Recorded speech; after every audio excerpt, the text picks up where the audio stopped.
चव्हाण यांना अटक झाली आहे 4 तारखेपर्यंत। त्याचबरोबर कालच आम्ही सांगितलेलं आहे की जे देशभक्त आहेत, जे लोक सत्तेसाठी लढत असतात, त्या लोकांना अटक केली जाते, हैराण केले जाते। कारण एनडीए मध्ये जे 3 मित्र पक्ष आहेत, ईडी, आयटी, सीबीआय, आता तेवढेच त्यांचे मित्र राहिलेले आहेत। मी पहिल्यापासून सांगत आलेलो आहे, काल देखील सांगितलं आहे की जेवढी हुकुमशाही, जेवढा हुकुमशाह, जेवढं राजवट ही पोकळ असते, डरपोक असतात, तेवढी हे एजन्सीचा वापर करतात। मग तुम्ही अगदी हिटलरपासून कोणी पहा, ईस्ट जर्मनीमध्ये देखील तसंच झालं होतं। जगभरात जिथे जिथे हुकुमशाह आहेत आणि ज्यांची हुकुमशाह आता संपायला येते, जी राजवट संपायला येते, ते असा सगळा वापर करतात। त्यांना करू दे, पण देश त्यांना बरोबर उत्तर देईल। दुसरीकडे आपण पाहिलं तर राजन साळवी यांच्यावर देखील एसीबीची कारवाई बरोबर झालेली आहे, ते आहे आमच्या वायकर साहेबांवर केलेली आहे। मुख्य गोष्ट हीच आहे की जे कोणी सत्यमेव जयतेसाठी लढतात, या देशासाठी लढतात, लोकशाहीसाठी लढतात, त्यांना असं हैराण केलं जातं। आज राजकारणी लोकांना केलं जात आहे, उद्या तुम्हाला पण केलं जाईल। कुठेतरी असं वाटत नाही का जनताच्या न्यायालयात आपण गेल्यानंतर या सगळ्या कारवायांना सुरुवात झालेली आहे? कुठेतरी अगदी बरोबर विषयावर तुम्ही बोट ठेवलेलं आहे। जनताची अदालत जी आम्ही घेतली परवा, त्याच्यात अध्यक्ष जे लवादाचे हे म्हणून काम करत होते, जज म्हणून काम करतायत, राहुल नार्वेकर, ते जसं खोटं बोलत होते, त्यांचं सगळं जे असत्य आहे ते आम्ही लोकांसमोर आणलं। जे काही इलेक्शन कमिशन नावाचा जो फ्रॉड आपल्या देशात आहे, त्याला आम्ही दाखवलं सत्य काय आहे। त्याच्यानंतर ह्या सगळ्या कारवाई आलेल्या आहेत। भाजपचं जे खोटं बोलणं होतं ते आम्ही लोकांसमोर आणलेलं आहे।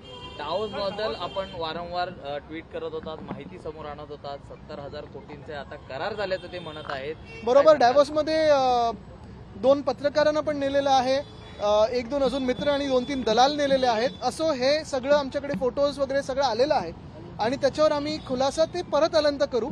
थोडी मजा बर्फाची घेऊ दे त्यांना थंड हवेत, मग हवा गरम कशी करायची आम्हाला बरोबर माहिती आहे। सगळे डायव्होर्सचे करार जे आहेत त्याच्याबद्दल माहिती आहे, मागच्या वर्षीची आणि ह्या वर्षीची, ती आम्ही करू बरोबर लोकांसमोर। राम मंदिराच्या निमंत्रणाबाबत जर आपण पाहिलं तर प्रकाश आंबेडकरांनी जे पत्र लिहिलेलं आहे त्यामध्ये स्पष्टपणे म्हटलेलं आहे की आरएसएस आणि भाजप यांचा जो कार्यक्रम आहे त्यामुळे आम्ही त्या ठिकाणी येत नाही आहोत।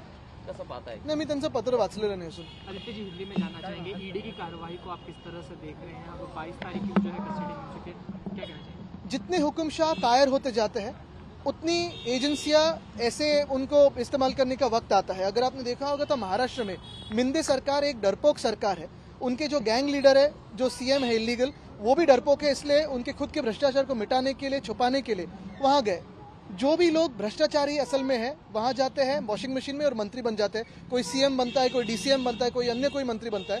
जो सत्य के साथ लोग हैं वो हमारे साथ है, देशभक्त जो है वो हमारे साथ है, और ये लड़ाई अभी लोकतंत्र की है, हमारे संविधान की है। महापत्रकार परिषद के बाद जो है ये बिल्कुल, ये एक नतीजा सीधा सीधा आप देख सकते हो। दुनिया देख रही है कि हमारे देश में एक लोकतंत्र पूरा खत्म किया गया है। महाराष्ट्र में तो लोकतंत्र रहा नहीं है। अगर आपने देखा होगा तो हमारी महापत्रकार परिषद थी, जनता की अदालत थी, उसी में हमने जो राहुल नार्वेकर है, अध्यक्ष है, ट्राइब्यूनल के जज है, उन्होंने जो जो असत्य कहा है या जिस असत्य के हिसाब से हमें निकाल दिया था, उसे ही हमने खारिज कर दिया है। जो सत्य बात है वो लाई है, वीडियो डॉक्यूमेंट हो, पत्र हो, उसके साथ सारे जो डॉक्यूमेंट्स है वो लोगों के सामने लाए। वैसे ही इलेक्शन कमीशन करके एक जो फ्रॉड है हमारे देश में, उसको भी हमने जनता के सामने जो फ्रॉड है वो दिखाया उसका।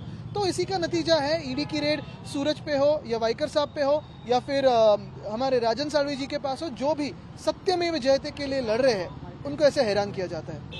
डावोस ट्रिप की अगर हम बात करें तो एक बड़े पैमाने पर सरकार द्वारा कहा जा रहा है कि हम इन्वेस्टमेंट जो है महाराष्ट्र में ला रहे हैं। तो एक जो सवाल आपकी तरफ से उठाए गए थे उनका जवाब देने की कोशिश की जा रही है। बिल्कुल, वो काफी जवाब हम चाहते हैं उनसे, लेकिन यही बात है, 2 पत्रकारों को बिना दिखाए डेलीगेशन में लेके गए हैं, 2-3 दलाल लेके गए हैं। लेकिन सबसे महत्वपूर्ण बात यही है कि अगर आपने देखा होगा जो भी करार उन्होंने किए है उसकी पूरी एनालिसिस हमारे हाथ में है। अब भी थोड़ा एंजॉय करने दो उनको, ठंडी हवा है, सर्दी का मौसम है, एंजॉय करने दो, हवा गर्म हम जल्दी करेंगे। लोकशाही मराठी, ऐका, पहा, जागरूक रहा।